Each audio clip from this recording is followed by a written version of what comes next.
Happy Wednesday, everybody. Today we are going to be talking about boundaries. We're going to be continuing our discussion that we've been doing for a couple weeks now on IGTV and also on the Self-Care Keto podcast about boundaries and specifically why we don't set boundaries. Well, why should we set boundaries in the first place? We started talking about all of this through talking about emotional eating. And so follow back if you're interested in talking about emotional eating, if that's something that you struggle with. So it's definitely something that I struggle with. I struggled with it my entire life. And if you are a human, you probably also struggle with it because every single person emotionally eats from time to time. It's completely normal. Now, there is a wide spectrum of how maladaptive this is to your life and to your goals. And it can, even in extreme versions, show up as disordered eating or an eating disorder. But I also want to normalize the fact that every single person does emotionally eat from time to time. We use food as a self-soothing mechanism, as a coping mechanism. We learned to do this in childhood, and it's completely normal, and it can be useful. However, it can also be really unhelpful and really set us back from our weight loss journey and our goals for ourselves. And that is when it can become unhealthy, when we feel like we've kind of lost control over this, or it's happening so much that it's actually negatively impacting our day-to-day life and our goals. So, we have been talking about emotional eating, and I wanted to share with you guys that on my journey with eating keto has helped me so much to change what I eat when I emotionally eat. But it didn't actually help me to change how often I was emotionally eating. It's just that when I would feel the need to self-soothe with food, I was changing what I was eating. So I was no longer eating garbage that was making me feel physically ill. So that's a huge win, right? So, let's celebrate that. That's progress. And if that's you, that's progress.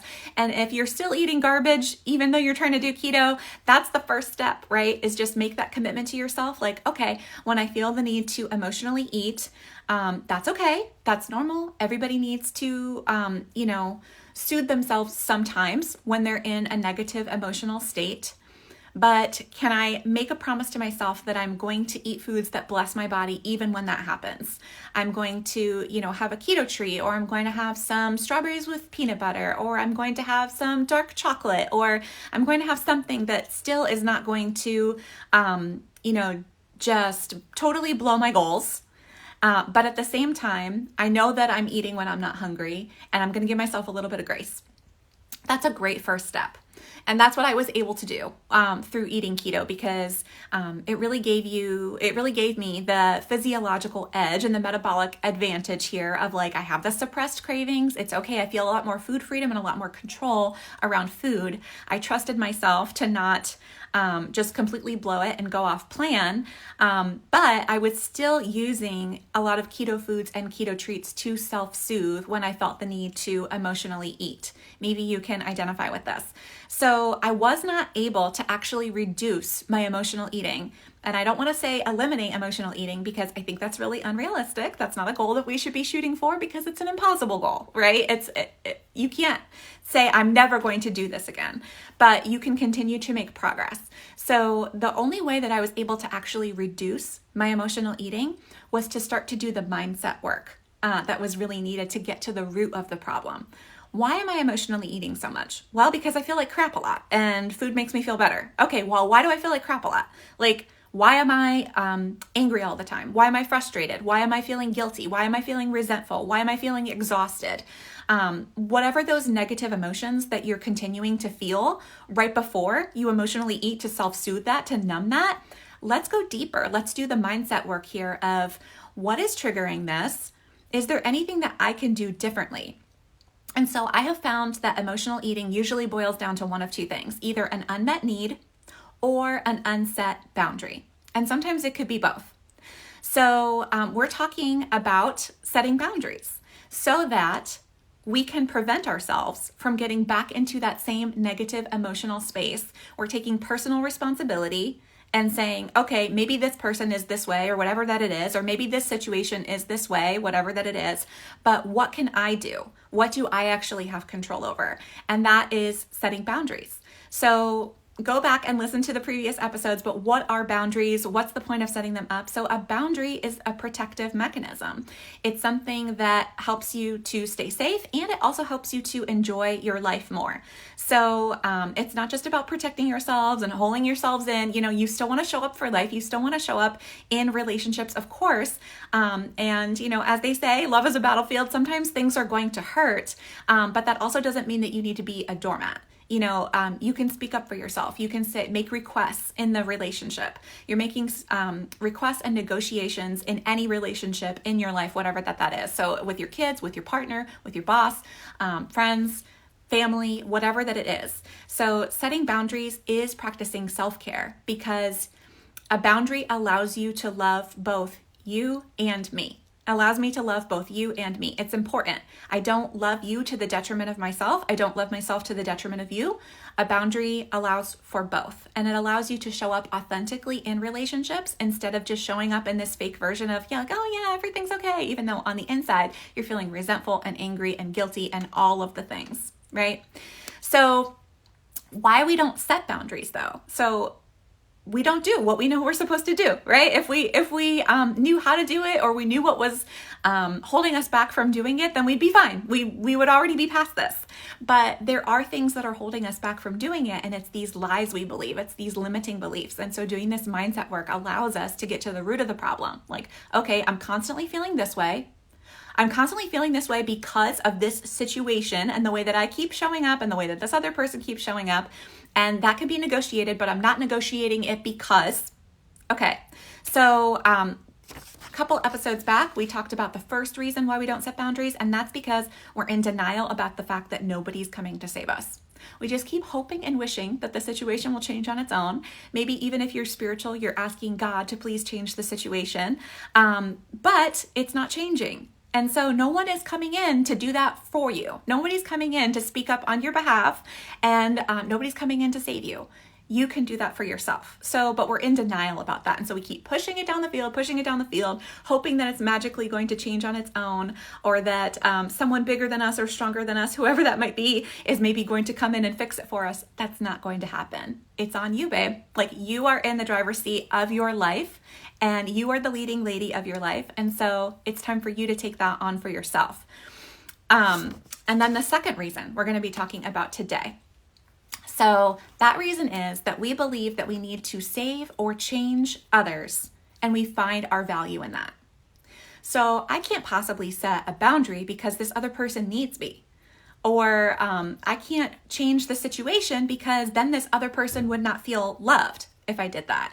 I can't change the way that I'm eating because my husband is a vegan, or my kids have these allergies, and that would just make life really too difficult, or whatever it might be. Or this person would be upset with me if I started eating differently. Maybe it would make Taco Tuesday really awkward with the girlfriends going out for drinks and tacos after work. I would have to change that up, and then they're going to feel weird about that, whatever it might be. But it's based on this idea that we've been conditioned, especially as women in this culture, that we exist to please and to support other people. And that's just a lie, of course we're showing up for other people in our relationships, and, we do add value wherever we go because we are valuable, right?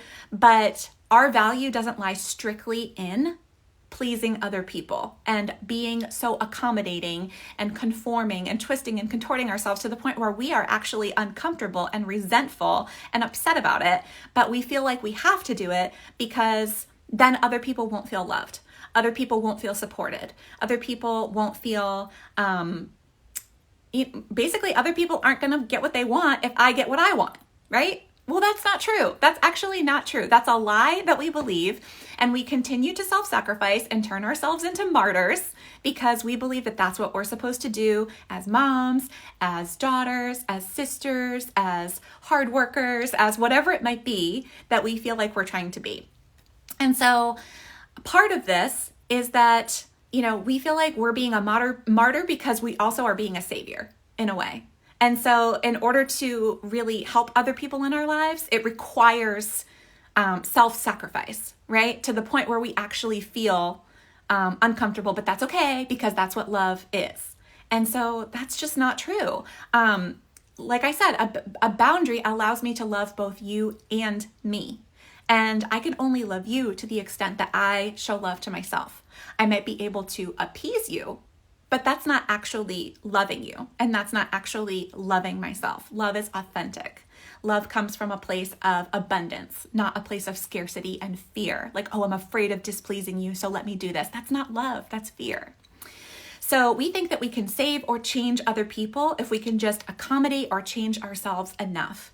And so this is actually a survival response. So I'm sure we've all heard about fight or flight, right? But actually, when we're feeling intimidated or when we're feeling scared or worried or threatened, we actually have other options that we do as well. So sometimes it is fight, sometimes it is flight or flee or run away. But other times it's just freeze and we just don't do anything and just kind of shut down because we don't know what else to do. And then there's this other interesting response, and it's called fawning. Fawning, F-A-W-N, fawning. So basically this means people pleasing. So we have learned that when we feel threatened or insecure, that if we could just fawn a little bit and make ourselves more pleasing, then we can create more safety for ourselves or avoid potential rejection for ourselves. And a lot of times this does come out of learning this in childhood. You know, maybe your parents were fighting all the time and you felt like you couldn't be too much, or maybe you had a sibling that was getting in trouble all the time. So you felt like, oh, well, I can't possibly be too much. Let me just, make myself non-problematic as possible. I don't have any needs. I don't have any wants. I'm good over here, and just creating that fawning response. So it could be for a variety of reasons that you might be able to identify. Think back on, when did I first learn to people please and why? So really, we all have these needs, right? And a lot of times they're going unmet, right? But ask yourself, what is the unmet need here? Of course, everybody has needs for safety, security, feeling valuable, feeling purposeful, feeling connected, feeling a sense of love and belonging and meaning and purpose in your life. These are not bad. These are universal human needs. Every single person needs these, but we don't earn these things. We are inherently worth these things. So just for being it's like a human right. We all have the right to feel safety and security and love and belonging. So it's a need and it's a right that you have. It's not something that is earned. It is something that is given to you by others, given to you from yourself. And you can do that. So you can give these things to yourself. You can create these things for yourself by starting to ask yourself, okay, well, what am I good at? And what do I actually enjoy? What do I actually want? And what do I want to do about that? But instead, we never think these thoughts. We never give this the time of day. We're always thinking about what other people want from us and trying to do those things so that we can earn love, so that we can create, a feeling of safety and security by receiving it from other people. But we can give this to ourselves. And anytime that we're constantly relying on other people for these things, it is so unfulfilling. It's just that gnawing sense inside of you. And you know what you're doing with that? You're emotionally eating, of course, right? Because it's not real. It's not authentic. It's not a secure thing that you always have. It's something that you continue to have to hustle for and earn over and over and over and over again. And we're afraid to set boundaries because we're saying, well, if I set boundaries, then my supply for these things is going to get cut off from these other people because they're going to get upset with me. But the truth is that you're not really getting it from them in the first place. That's not real. That's not authentic. It's like the fake version of it, right? The real, authentic, true thing is given, not earned. And it's given by other people freely, and it is given from you to yourself freely. So one thing that really helped me with this is this idea of radical acceptance. This idea of let's stop fighting with reality. Take a look around. This is a good journal exercise to do. What is reality? This is the reality of this person. This is how my partner is. This is how my mother is. This is how my sister is. This is how my coworker is. This is how my boss is, right? And It's not my job to change other people. I cannot change other people. I will drive myself crazy trying to change other people, and that's exactly what's happening. I've been driving myself crazy trying to change other people or change the situation by constantly changing myself to be accommodating or pleasing or trying to save other people, right? Or trying to rescue other people, trying to change other people. And that's literally an impossibility. And so fighting with reality is exhausting. So let's just stop fighting with reality. It sounds way simpler. I know that this is really, really difficult. I have struggled with it myself to no end, and I have to keep bringing myself back to this. But stop fighting with reality. And one thing that really kept coming up for me a lot was like, but I have to understand why. Why is this person the way that they are? If I could just understand why, then maybe I could change them. No, even if you understand why, it might give you an explanation, but you're still not going to be able to change them. Yeah, maybe you learn some thing about like, oh, but they were brought up this way and, they went through this difficult experience. And so that explains why they are the way that they are. Okay, it explains why they are the way that they are, but it doesn't change them, right? Only they can do the work of changing themselves. But you cannot change anybody, and you need to release yourself. And me too. We need to release ourselves from this need to understand why and this need to try to fix it.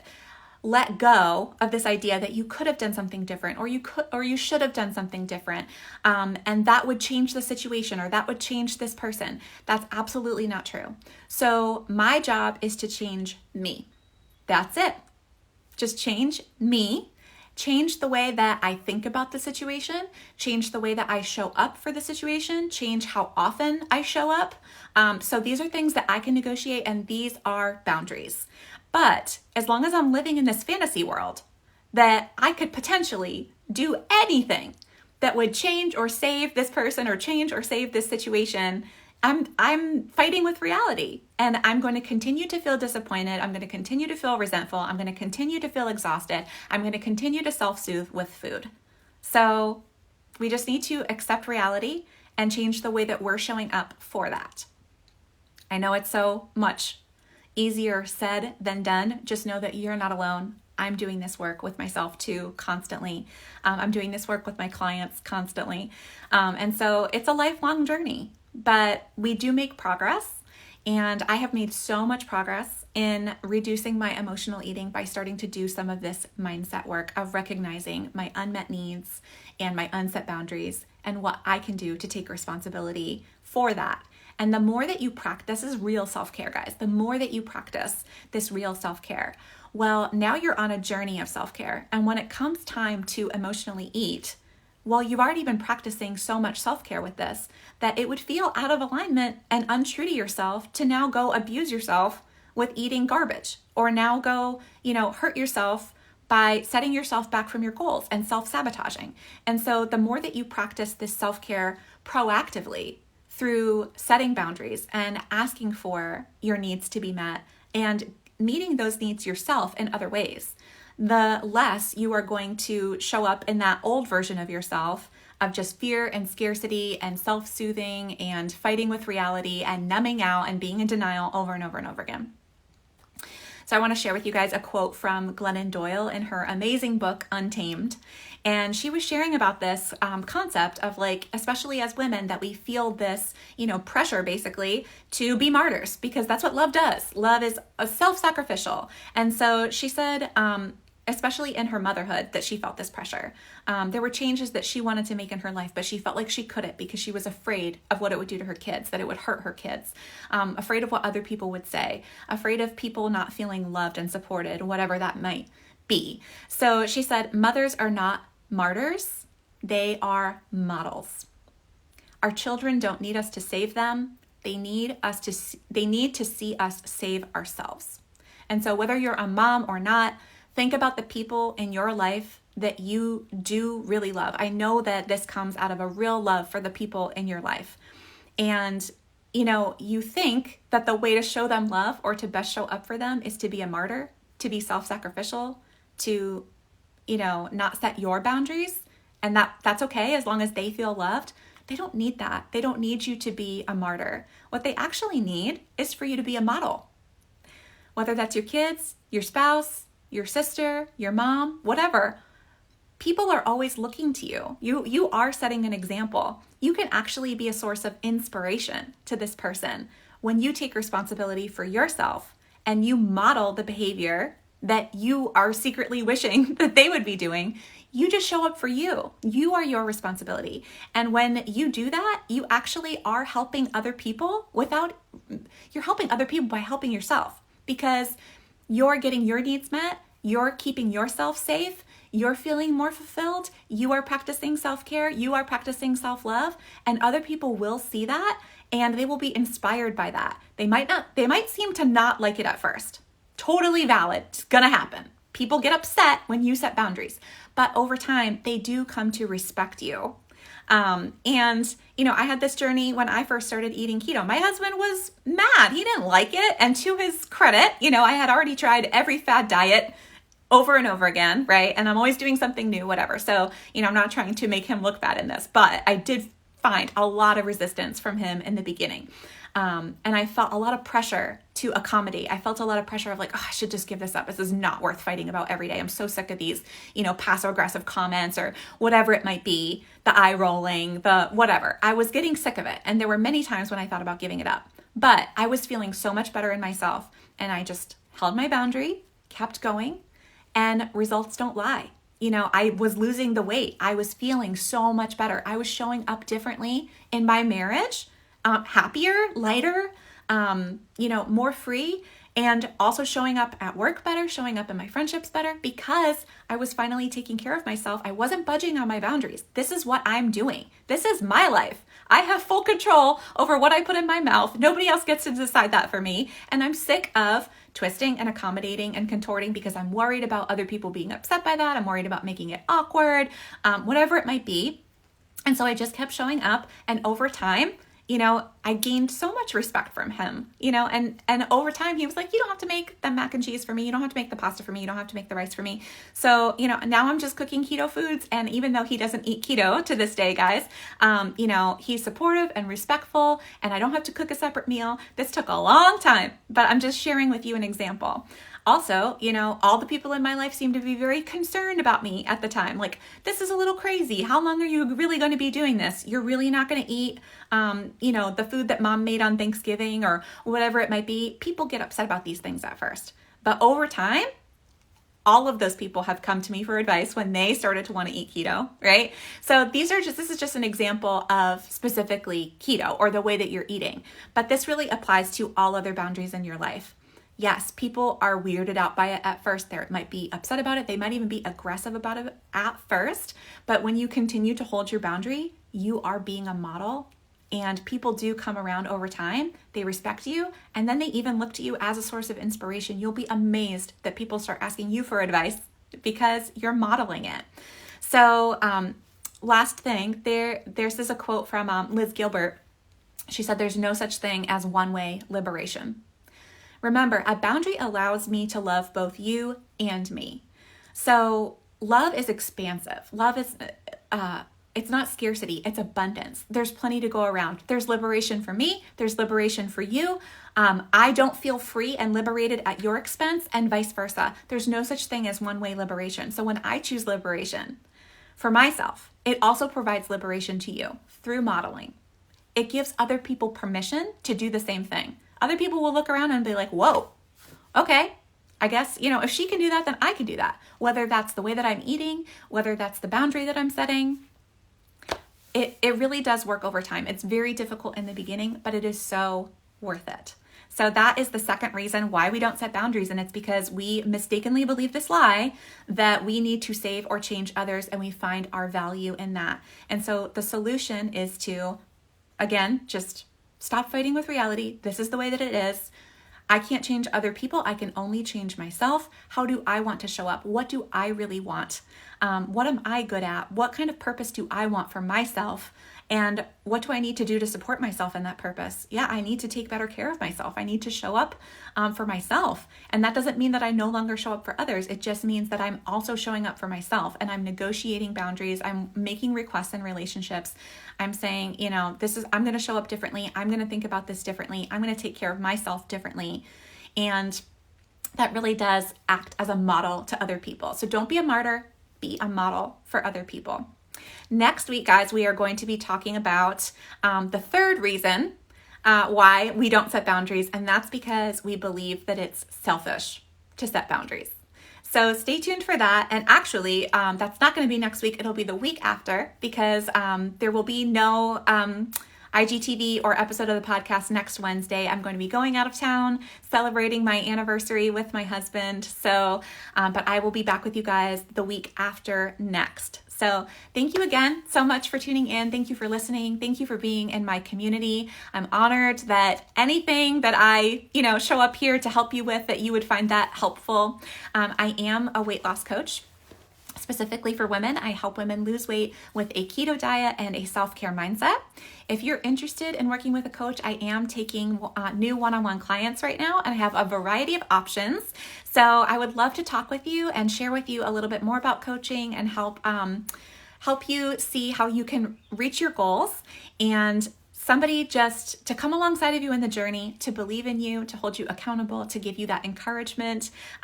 When you feel like burning it all down, I'll be there for you to remind you of your motivation and your inspiration and your strengths and your ability to do hard things and to stay the course and to reach your goals. So I love working with my clients, not only to help them release the extra weight that they're carrying around, literally the physical weight, but to help them release the burdensome, heavy mindsets that are really holding you back in life. So we all know what to do. We just lack the motivation to do it. And so that's what a coach does, is they come alongside of you and they help you tap into that motivation to bring out what you already have inside of you to be able to do it. And one of the biggest ways that we do that is by dismantling these beliefs that are continuing to have you self-sabotaging. We have to get to the core of the problem. The core of the problem is beliefs. Out of our beliefs flows our thoughts and feelings and behaviors, and then our results. So we can't just try to change the behavior, and to get a different result.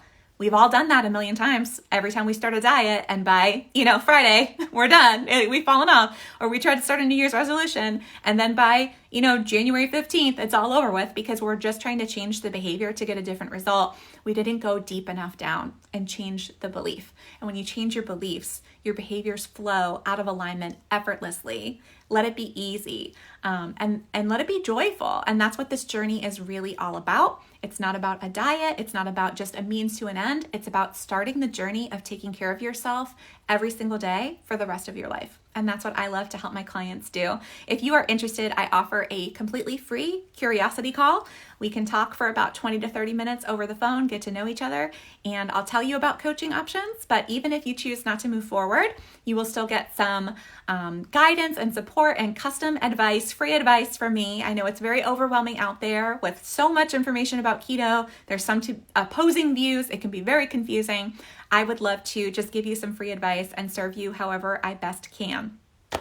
Want to let you guys know about a couple of other free options, ways that I would love to help you.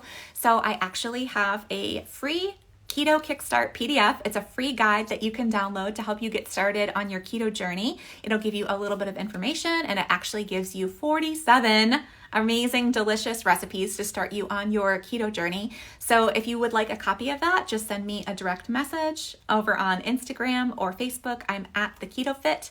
And then if you're listening to this on podcast later, you don't have social, you can send me an email to theketofit@gmail.com. That's also the way that you can get in touch with me to set up that free curiosity call if you are interested in doing that. Of course, follow me on Facebook and Instagram. I'm always posting like free recipes, free tips, encouragement. Listen to the podcast wherever you listen to podcasts. It's the Self-Care Keto Podcast, Self-Care Keto Podcast. And then also I'm on Clubhouse. I don't know if you guys are on Clubhouse, but I would love for you to follow me. I'm at the Keto Fit there as well. And what I do there is I offer free group coaching. Yep. Free coaching. It's in a group format. I work one-on-one with clients for paid coaching, but I'm offering free group coaching on Clubhouse. Right now, it's only available for Apple users, and it's by invitation only. So if you need an invite, send me a message, and I will definitely send you an invite for that.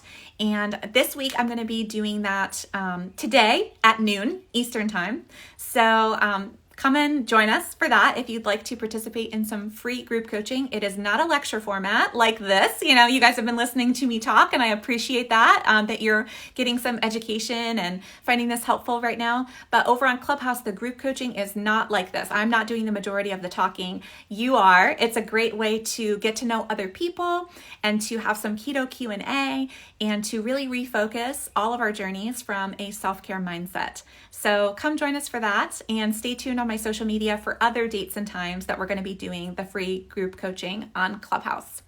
Thank you guys again so much. I hope that you have a wonderful week, and I will see you all again in 2 weeks for the next episode of the podcast, where we will be talking about why we don't set boundaries, because we think it's selfish to set boundaries, and kind of dismantling that belief.